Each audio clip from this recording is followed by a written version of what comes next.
Happy Wednesday po sa ating lahat. Ako si Benison Estareja. Sa ngayon po patuloy ang pag-ihip ng hanging habagat o yung basang hangin po na nanggagaling dito sa may timog kanluran at nagdadala pa rin ng mga pag-ulan, lalo na po sa western section ng Luzon. Within the next 12 hours or overnight, mataas po ang tsansa ng malalakas na pag-ulan dito sa may Pangasinan, yun din sa may Zambales, Bataan, Tarlac at Pampanga. Kaya mataas din po ang tsansa na magtataas tayo ng mga advisories and even heavy rainfall warnings. Minsan yellow or orange po ito, or intense rains ang equivalent.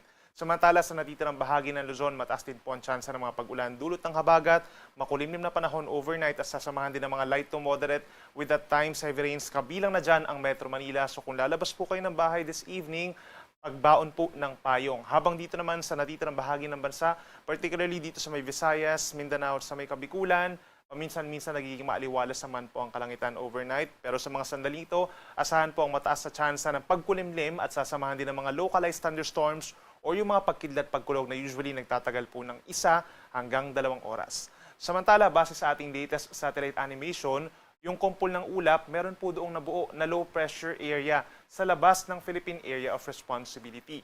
As of 2 p.m. kanina ay huli itong namataan 675 kilometers kanluran ng Iba, Zambales.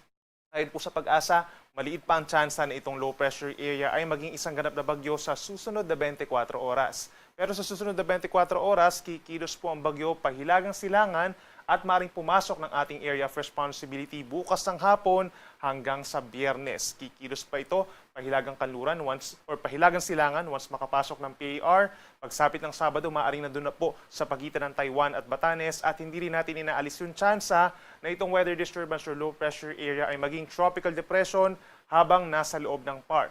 Kung sakasakali, bibigyan po natin ito ng local name na Esther o yung magiging panglimang bagyo for 2026 at unang bagyo sa buwan ng Hunyo. Maliit ang tsansa na maglalandfall tatama sa kalupaan ang nasabing sama ng panahon, subalit mag-e-enhance pa rin po ito or magpapaibayo ng habagat sa malaking bahagi ng Luzon sa mga susunod na araw. By tomorrow, Thursday or June 4, asahan pa rin sa may kanlurang parte ng Luzon ang pinakamalalakas na ulan dahil po yan sa hanging habagat. Pinakamalakas dito sa may Ilocos Region, occasional rains po yan. Gayun din sa may Abra, Benguet, pababa ng Zambales, Bataan, Tarlac at Pampanga. Magbaon nga ng payong or kapote kung lalabas po ng bahay bukas at mag-ingat na rin sa mga pagbaha, lalo na po yung mga malapit sa ilog or even yung along po dun sa mga expressways natin dito sa may norte at mag-ingat na rin sa mga nasa bulubundukin na lugar dahil posible rin po ang landslides or pagguho ng lupa.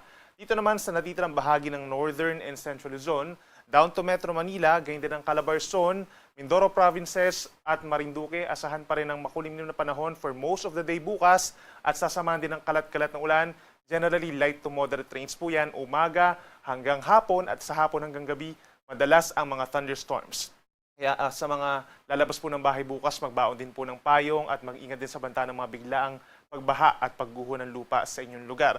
Habang dito naman sa may Kabikulan, partly cloudy to cloudy skies, lalo na sa umaga hanggang sa tanghali. Pero pagsapit muli ng hapon hanggang gabi, mataas muli ang tsansa ng cloudy skies at merong tsansa din po ng mga localized thunderstorms. For Metro Manila, temperatura bukas 25 to 32 degrees Celsius. Sa Baguio, nababawasan po yung init, 17 to 21 degrees dahil sa makulimlim at maulang panahon, habang dito sa may Lawag hanggang 29 degrees Celsius lamang.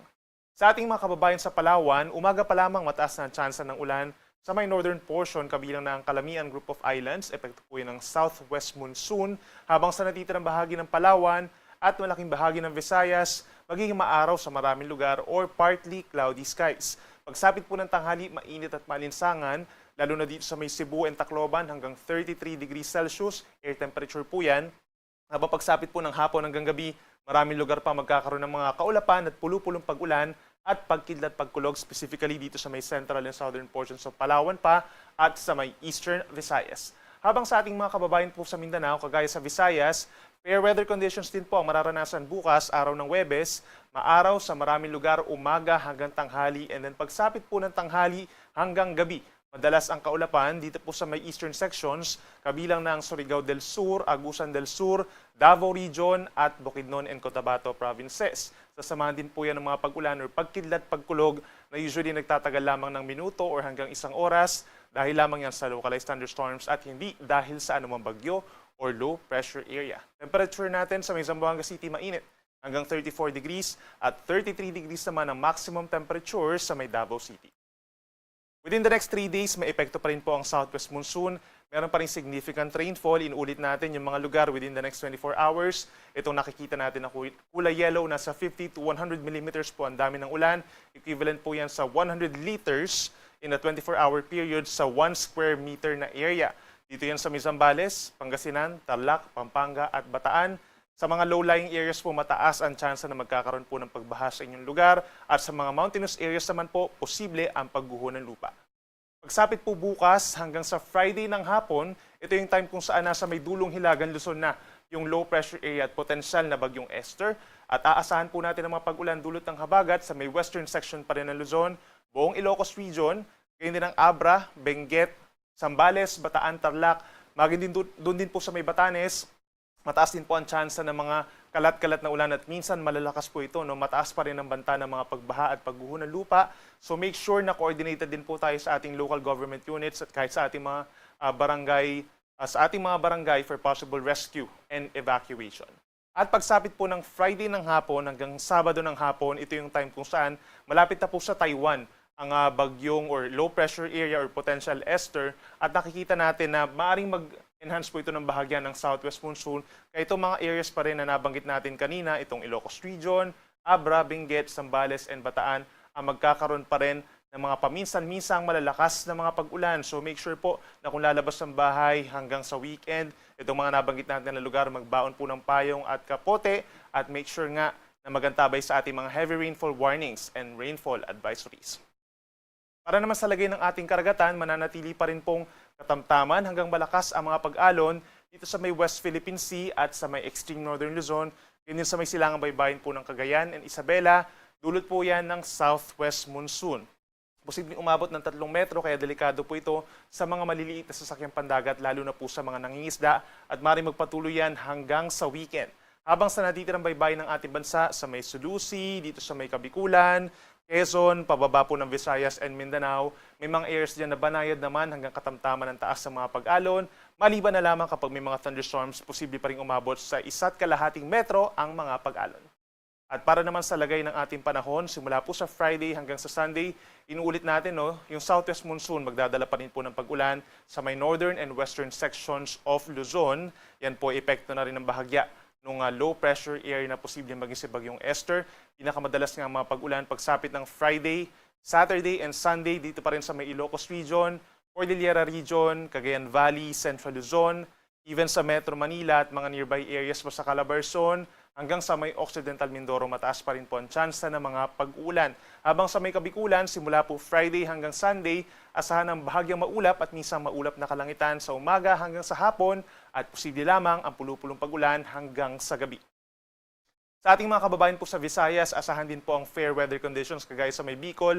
Maraming lugar dito sa Visayas, umaga hanggang early afternoon, magiging maganda naman or maaraw naman ang panahon. So perfect po ito sa mga magbabalak po na magbakasyon doon. Wala naman pong aasahan silang anumang tuloy-tuloy na malalakas na mga pag-ulan dahil sa anumang bagyo or low pressure area. At pagsapit po ng hapon hanggang gabi, may chance po na magkakaroon ng mga pag-ulan at mga thunderstorms. Usually nagtatagal lamang po ito ng minuto hanggang 2 oras. Temperatura natin sa may Metro Cebu, posibleng pinakamainit pagsapit ng Sabado, 34 degrees Celsius ang maximum temperature. At dito naman sa may Tacloban, hanggang 33 degrees Celsius. At sa ating mga kababayan sa Mindanao, halos similar weather conditions po ang mararamdaman nila simula po Friday hanggang sa Sunday. Perfect po sa kung maglalaban po kayo or magpe-prepare ng inyong mga uniforms at yung magpe-prepare po sa pasukan po by next week. Asahan naman ang maaraw na panahon sa maraming lugar sa Mindanao mula umaga hanggang tanghali, and then pagsapit ng tanghali, asahan yung mainit at malinsangan na panahon hanggang 33 degrees Celsius